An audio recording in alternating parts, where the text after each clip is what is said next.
Vivek, man, it's that time. Good to see you. Good to be here, man. How was today? Oh, well, context for everyone. We've literally just left the conference. Which is why we're wearing these like blue bracelets or whatever. Trump's just spoken. Yeah. You were mentioned a few times. Yeah. You obviously have his ear. He trusts you. One of the things I will say is I've actually deepened my respect for him even more than I had. I respected him throughout the race, as you'll know, but I've gotten to know him better after the race. And one of the things I've respected most is actually his openness and intellectual curiosity, right? This is not a subject that if you rewound, and he'd tell you the same thing, rewound a year ago that he knew, a ton about, but he, unlike other politicians, is not afraid to admit that. To the contrary, he's curious, right? And he wants to get to the bottom of why it's best for the country. And in some of the conversations I've had with him on, let's just say some of the subject matter, I'll often get, questions of why is this the best argument rather than the reason why people are opposed to it, or why are people for that, like a CBDC? What are the best arguments for it? And he takes his time to methodically think through and get comfortable with a position. Even heading into the Libertarian Convention earlier this year, he made you might have noticed some meaningful commitments there in that speech. Yeah. And, I had great conversations with him in the nights in a couple of days leading up to that speech as well. And so I think the thing that people should know is that when he makes these commitments, like of a specific kind that he made today, he doesn't make those lightly. I think those are really commitments that he takes to the bank and he means and it expects to stand behind.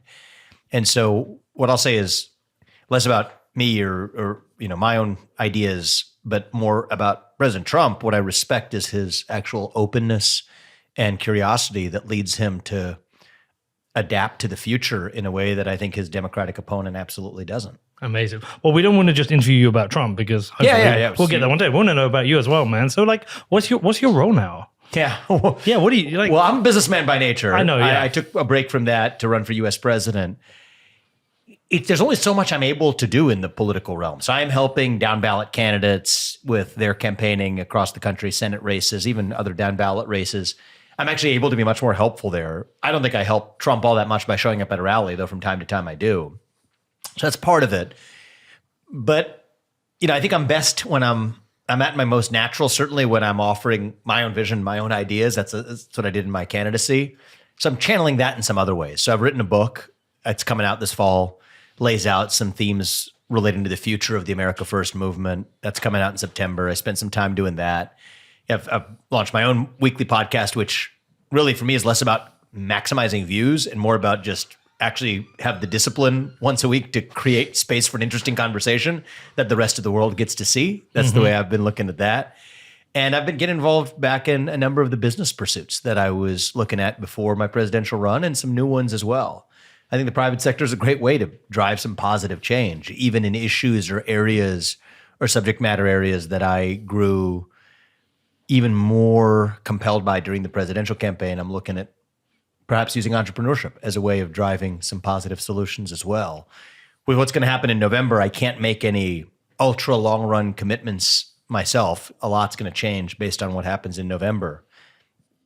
But if I'm able to actually either mentor other people or help mentor other founders or partner with them through capital or otherwise to help them get useful things off the ground, that I think is a strict positive. So in this 9-month period since I ended my campaign, but before the election, those are some of the things I've been up to.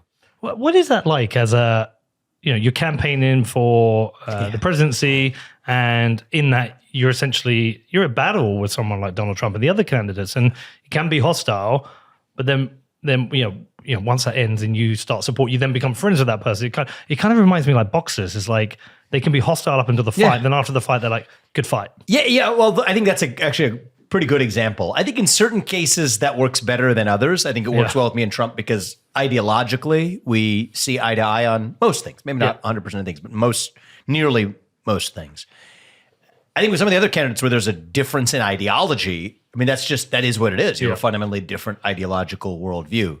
But in cases where you're competing, but for the same goal, for the same vision for the country, then I think it becomes a lot easier to say, hey, we were competing like hell, and now we're going to compete like hell together, for the best interests of the country.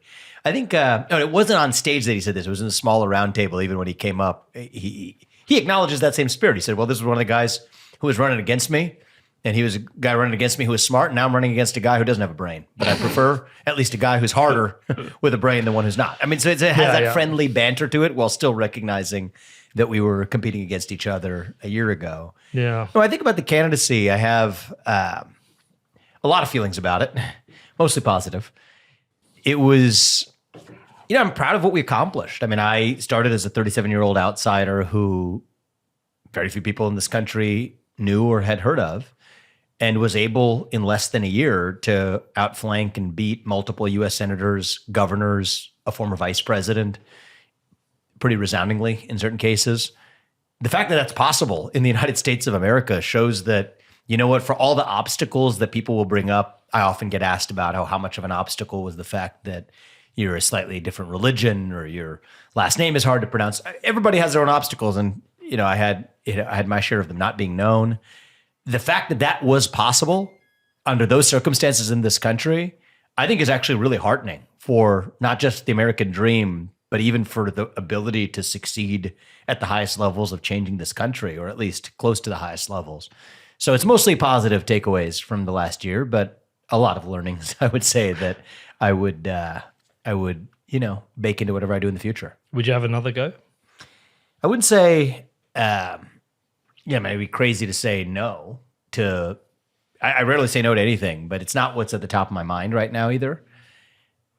I think one of the things I've found is that every time I make elaborate life plans personally, it never goes according to that plan anyway. No. It just doesn't. Like it never has for me.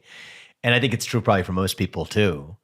But when you're called by your actual sense of purpose, then the plan reveals itself. Yeah, and so I'm called by the same purpose, I would say. But what specific plan that entails, that's my faith teaches me that's a higher power that will work through me to reveal itself. You're not tempted by Congress? I'm not tempted by Congress. Okay. Never have been. Yeah. I considered a run for Senate back in 2022 and decided against it at the time. It just wasn't, I didn't feel called to do it. I ran for president because I felt called to run for US president. I only made that decision in January, and I'm the kind of person where once you've made that decision, you don't sputter around. I declared by February. There's a Senate seat open in my home state, and that's something that people have been bringing up a lot. So is that something that I would have to consider if asked? If asked, I think I have an obligation not to be, can't just be like the automatic answer. I have an obligation to consider it. But I think there's also other possibilities of driving change through the administration, through the executive branch. And let's see what happens in November. Yeah. I mean, I think that's the first question is people assume what's going to happen after November. I think the next 100 days or so are going to be a challenging 100 days for the country, actually. I'm not really looking forward to it. Are you worried about certain things? I'm worried. Yeah. I mean, how could we not be? We have been taught by the media, and that becomes a self-fulfilling prophecy, that we're as deeply divided as we are. We just had the first serious assassination attempt we've had of a major U.S. president and presidential candidate in a generation. I'm worried about the lack of candor in the Democratic Party, even about who their nominee is going to be. Just think about even the last 3 weeks. You have a change in who's running for U.S. president on grounds of cognitive deficit, while that person is still the current president of the United States at a moment where I believe we are at significant domestic vulnerability. You have a major candidate who's the head in the polls, the leading contender to be the next president, who by a few centimeters avoided assassination, notwithstanding an attempt and a bullet that struck him. Yeah, I'm worried. And I think the next couple of months, are going to be challenging for the country. I think it's going to put us through some testing. And are we going to come out stronger on the other side of it? I believe we can. I think when a bone breaks, it heals stronger, but I hope we get to that place that it does heal stronger. And it's not going to happen automatically. It's going to be a function of what each of us decides to make of it. And so I'm going to do my part in that, but it is with some concern about what's ahead in the next few months. Yeah. How do you get to a point of more unity? So I don't think it can be a fake unity, Yeah. right? I mean, I think we all desire unity. I think if I'm remembering one of our earlier conversations, I'm having a deja vu moment with you. We might have talked about unity before, you and I. I asked you about it before. Yeah. Okay. Well, I'm remembering that as we're sitting down again. I don't think it can be a fake unity. I think part of what unites Americans is that we can deeply, not just superficially, deeply disagree about policy, from some of the most contentious issues, abortion to Second Amendment rights to tax rates to how we should deal with foreign policy risks. We can deeply disagree on questions of policy without seeing our neighbor as our enemy. The enemy is an ideology. I think it exists. That's the way I look at it on the side I'm on. The enemy is an ideology, but not my fellow citizen. And I think the way we achieve unity, fake unity, I'll give you my version of it, is pretending like we agree more than we do on those deeper seated differences. That fake unity can't last. But real unity is being able to say that I'm not using Danny as an example here, but we deeply, profoundly disagree. And yet I'm able to see your ideology as my enemy without seeing you, my fellow citizen, as my enemy. That's what real unity looks like. And I think that in some ways we've set ourselves back through people who say, hey, can't we just tone down the rhetoric, or can't we compromise and meet in the middle? Which actually obfuscates the real unity, which was that even some of my closest friends, extended family members, are people who have drastically different views in the future of the country, animated, dinner table conversations that would feel loud and uncomfortable at times, right? But to still know that we're bound by some other bond, either as a family member or as fellow citizens. And that's, I think, what we've forgotten, is in the same way that two family members can disagree but still decide they're members of the same family, led by the same head of the household. The same thing can apply to a country, to say we're in a relationship with each other as citizens. And you can disagree like mad with your neighbor, but still actually get together at the dinner table at the end of it. That's the America I miss. I think that is somewhat unique to America. It's not only unique to America, but I think it's distinctively true in America. At least it has been for most of our history, and we've lost that now. So if that truly is distinctively true in America and we've lost that, not only are we more divided, we've lost our identity. Right? We've lost our sense of national identity. And that was the whole premise for my campaign, is that we're in the middle of this national identity crisis. And I think if the next president of the United States has his work cut out for him, well, I'm rooting for Trump, so I'll talk about, him as Trump. I think the two things the next president of the United States can do is to revive national pride and identity in the country. And then the second is far more executional, which is to shut down the overgrowing administrative state and the regulatory state. Accomplish those two things, we save this country. That's why I ran. Those were the two most important parts of my campaign. I think the best candidate to now implement that is undoubtedly Donald Trump. That's why I'm supporting him. Yeah. When do you think we lost the ability to disagree with each other? I think it was gradual. I think we just woke up, in some days, when does a grain of sand or pile of grains of sand become a heap? One day you just, it's 2 grains of sand, 3 grains of sand. One day you wake up, it's a heap. That's kind of what happened with the culture of fear in this country. I think it happened when we came to view politics as a substitute, or came to treat politics as a substitute for religion, actually. I think that politics, I'm not the only person to have said this, is a kind of new religion in the United States of America. So when politics invaded other spheres of our lives, that's when it happened. So you're in my first conversation, which by coincidence happens to have actually been here in Nashville a couple of years ago. What we were talking about then, it's relevant to this conversation, was the politicization of the private sector, right? When companies adopt, you could say woke values if it's left wing, but whatever it is, adopting political values in commerce. And that was a symptom of, I think, a deeper ever expansion of politics to infect spheres of our lives that were supposed to be untainted. I mentioned this on stage today at the conference.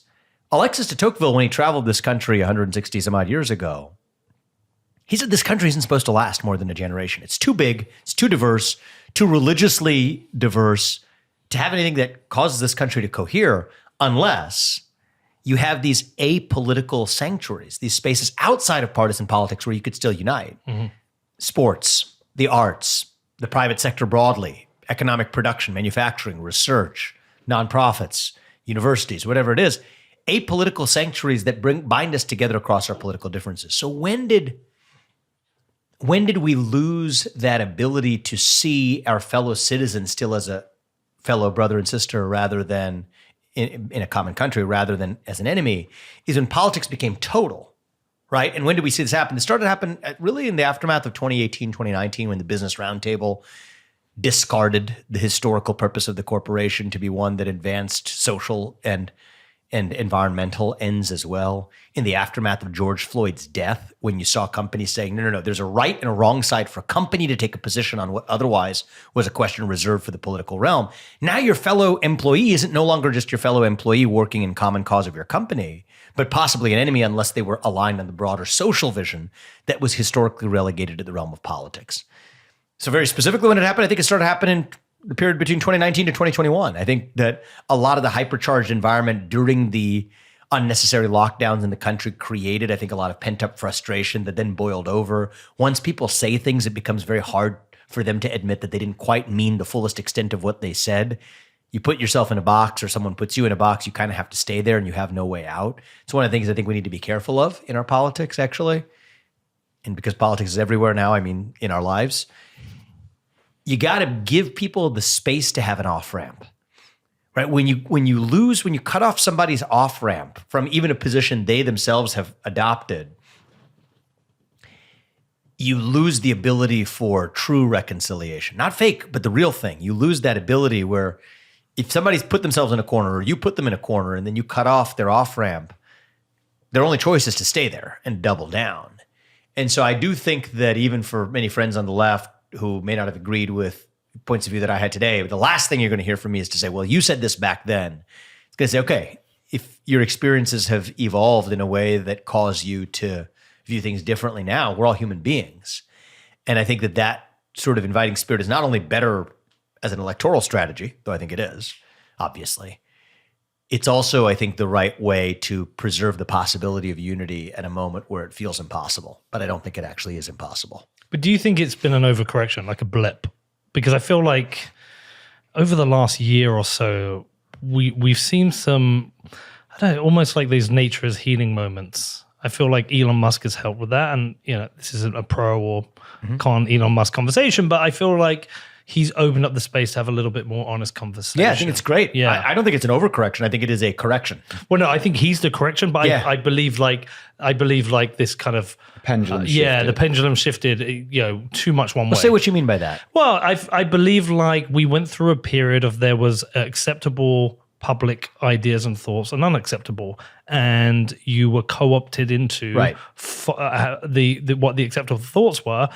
And that became even more obvious when you had corporations accepting those thoughts. Yes. But actually there's a correction there. Look, Bud Light had a big fail. Right. I've just seen another one with Adidas having a big fail.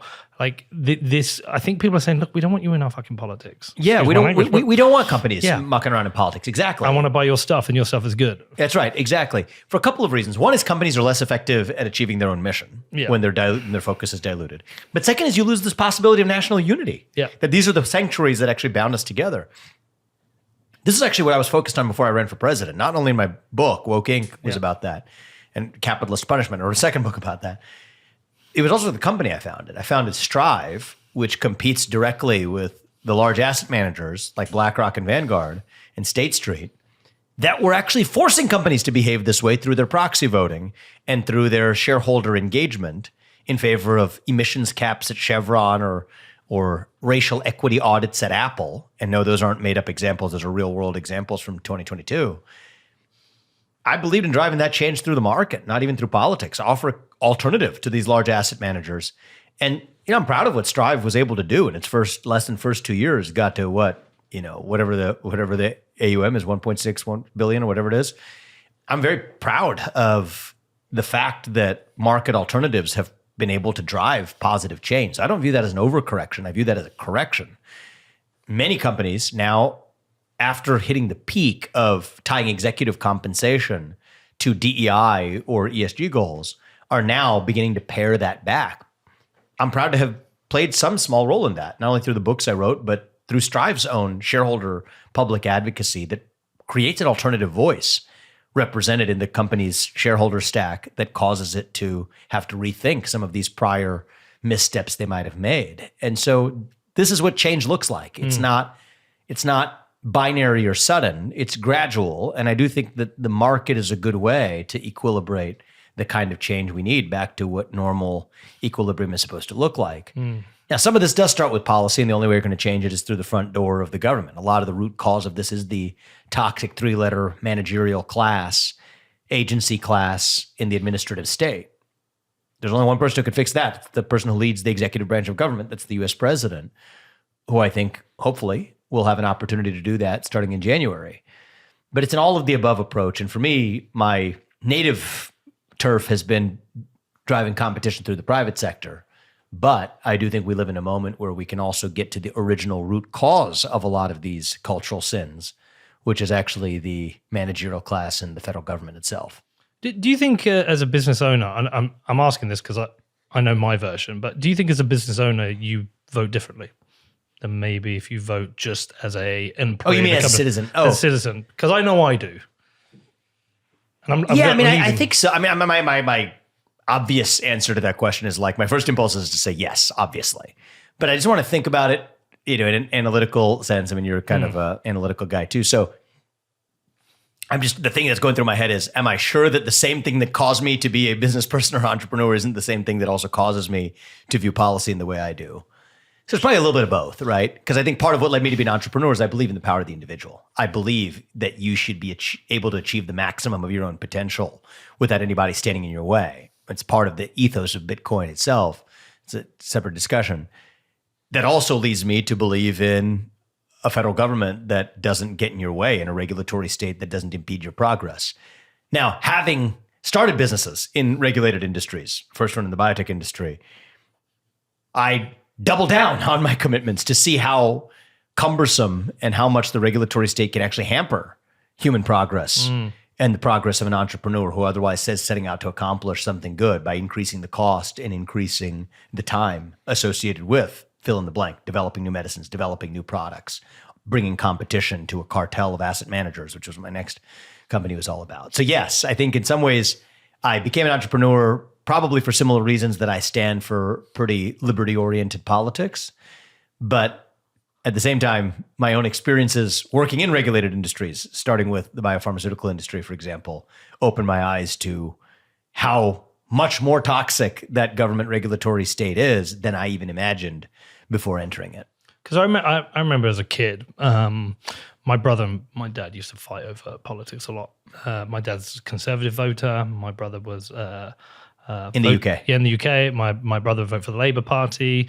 But my dad was working class. And traditionally, as a working class person, you vote Labour because they fight for the working class. And I always asked my dad, like, why is this? He said, very simple. I'm going to vote for the party who tax me the least, so I have the most money at the end of the month. And so I found myself, when I considered my vote, I didn't actually vote in the latest election in the UK because neither candidate was viable for me. But I always find myself looking, who is most impeding me as a business person? And the reason I ask you this, I'm leading somewhere. It feels like there's been shift in that the the current administration have been interfering a lot with business, almost to the, I heard this claim that's essentially we're not really that far from a socialist state in that there's so much control over the... I agree with that. Yeah, the corporate sector. Obviously true. But it feels like there's been a shift towards people like, private sector or people working in the private sector, company owners. Again, Elon's one example, but I even saw it. Who did I see it today? One of the All-In guys. Was it Sachs who spoke at the conference recently? Was it Jason? One of the All-In guys. I read it. Yeah. He was having an argument with Paul Graham.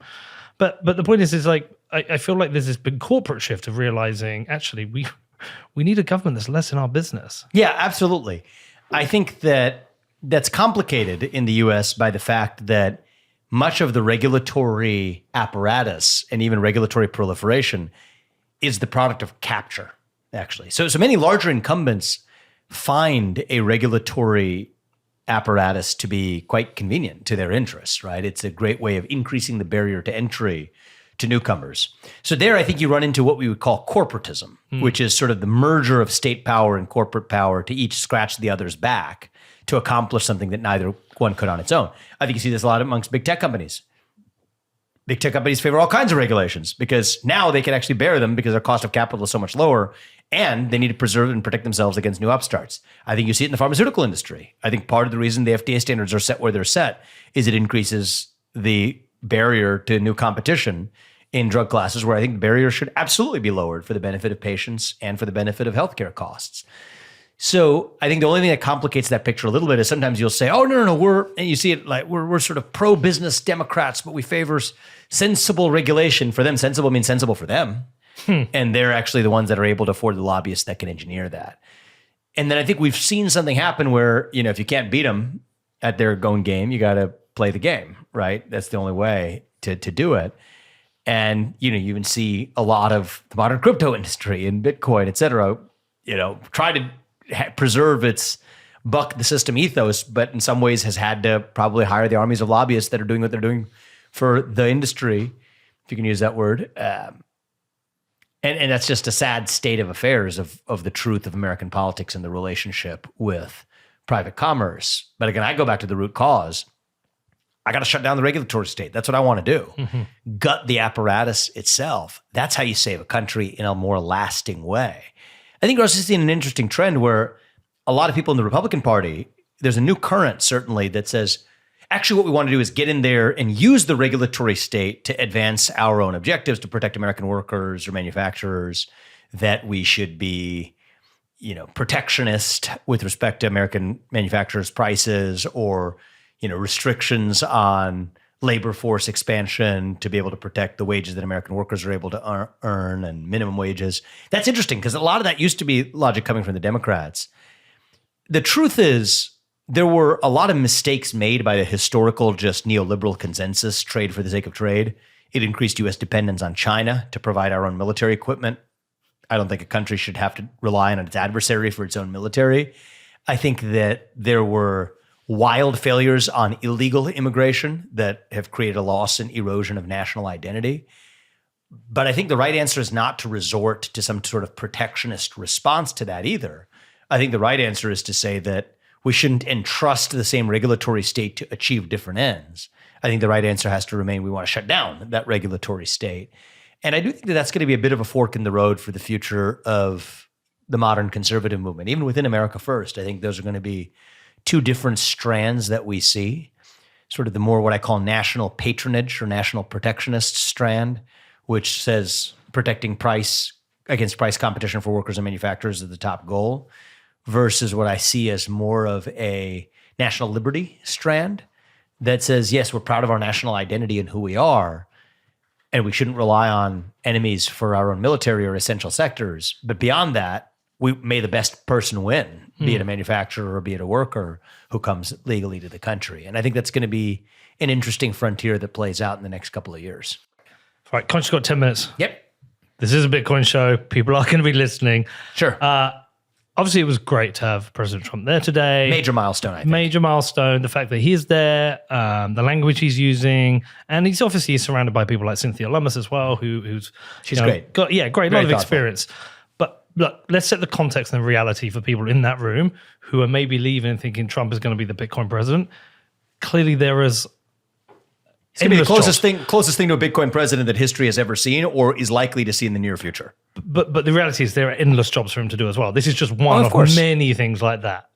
Of course. And I think that that's what people got to understand. I've said this even in your and my conversation last year at this conference is the reason I care about this issue isn't bluntly, sorry guys, because I love people who own Bitcoin and believe they need to be disproportionately rewarded for their wisdom. No, that's not why. Yeah.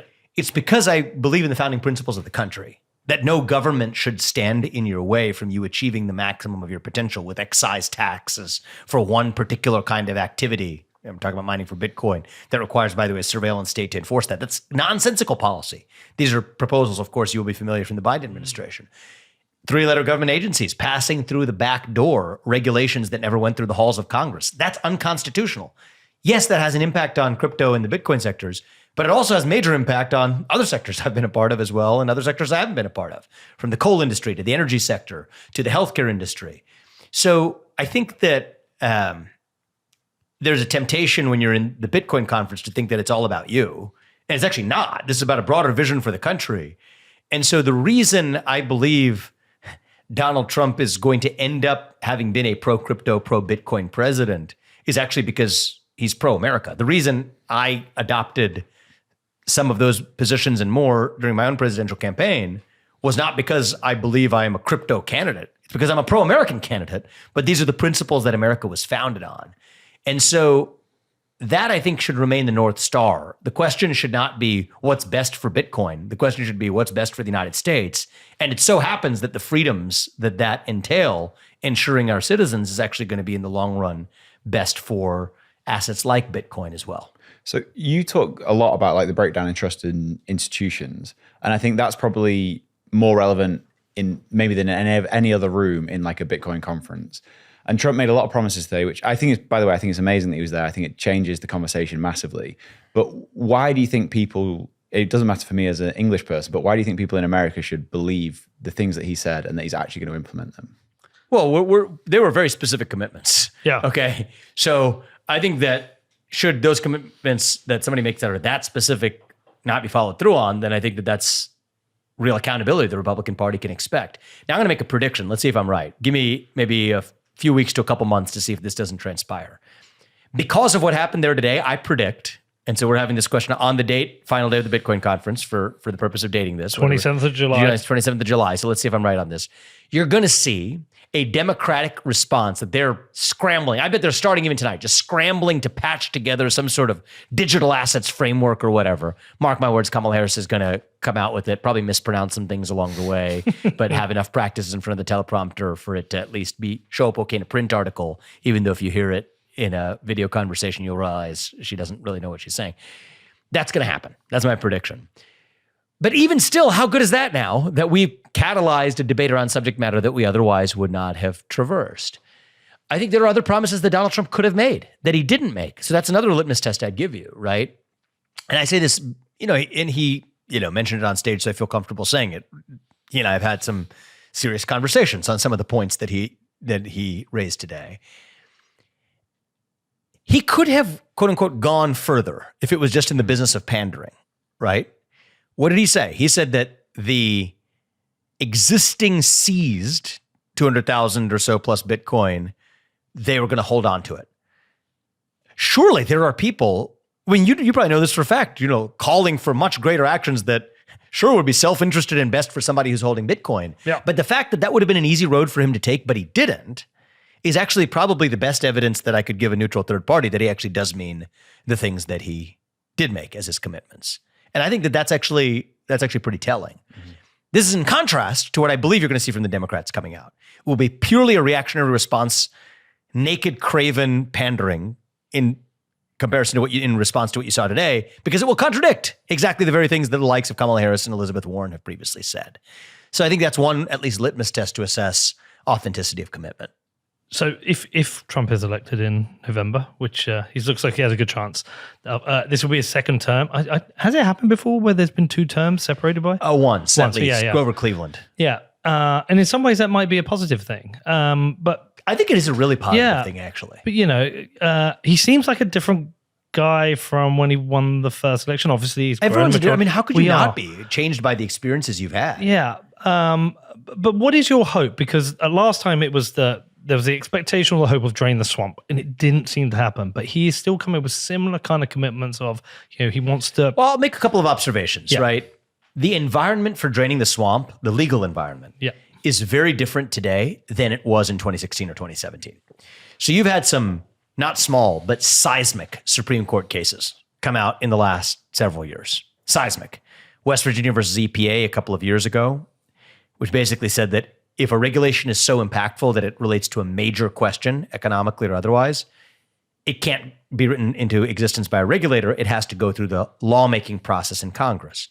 The overturning of Chevron deference in a case that recently came out this cycle that effectively held that courts which previously had to pay deference to an administrative agencies, SEC, FTC, et cetera, their interpretation of the law, courts will no longer defer to their interpretation of the law. That was a case called Loper-Bright that just came out, this cycle. SEC versus Jarkissi was one of these cases that said administrative law tribunals within an agency, where the same agency that writes the rules and does the investigations also gets to have its own in-house tribunal. The Supreme Court just said no to that, correctly so, grounded in a U.S. belief in the separation of powers for different functions of government. So that legal environment is not a little bit different. It is dramatically different today than it was then. And I think probably we have the most fertile environment since Woodrow Wilson over a century ago for a president and a chief executive of the United States to come in and actually just deconstruct that Leviathan.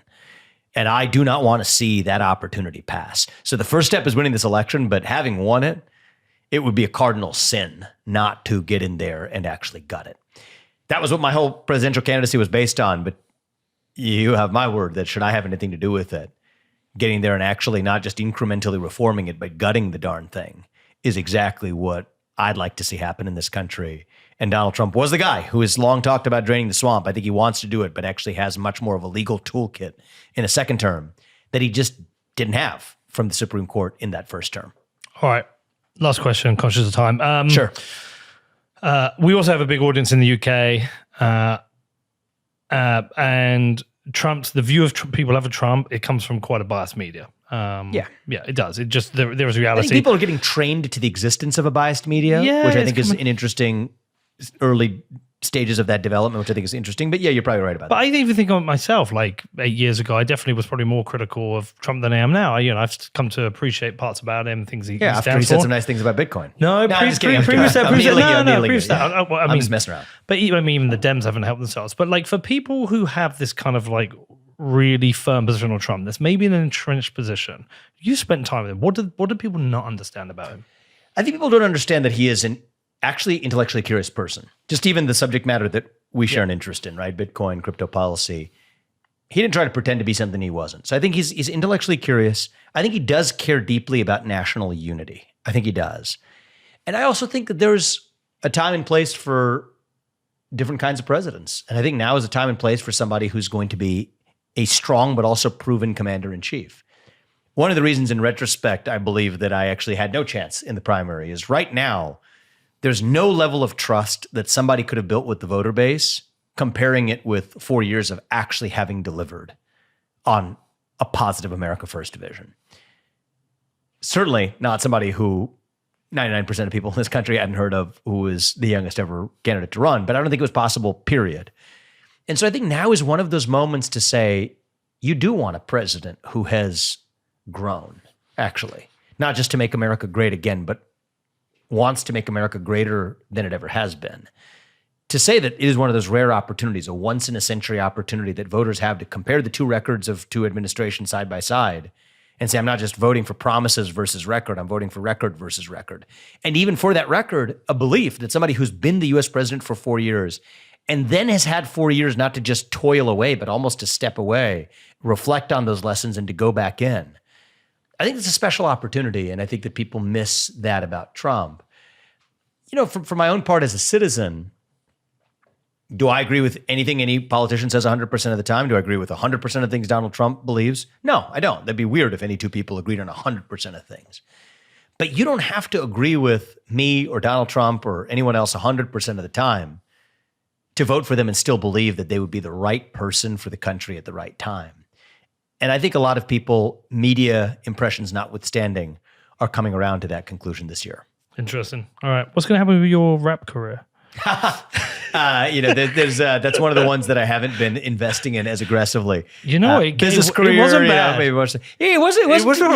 Thank you for recognizing that. I would agree with you. It was not super bad. Were you the first rapping candidate? I must be. I mean, I think we had a number of firsts in running for U.S. president. That was almost certainly one of them. Now we'll see what's next for me, man. I think there are a lot of exciting possibilities. Should it be something in a second Trump term in one capacity or another, President Trump and I are aligned that it'll be something big, right? Yeah. Not something small. Something of substantial impact is what I'm interested in. And I meant what I said on stage. I mean, we each have our own God-given gifts. They're not the same as each other. I just think it's our duty to look ourselves in the mirror and ask ourselves, what are our unique gifts? And how are we going to use those gifts to do what's right for this country in the short time I believe we have to act. Well, And listen, that's the way I look at it. Vivek, we always enjoy these conversations. They're never long enough, but we do enjoy it. Thank you for your time. And yeah, we'll see what happens over the next few months. And congrats on a great run for this, at least avatar of your podcast. So Do you ever go to London? yeah, I do. I used to go all the time. Well, you need to come back. That's where we'll trap you for longer. Okay. All right. Thank you. Thank you so We'll much. do it, man. Thank you. Thank you.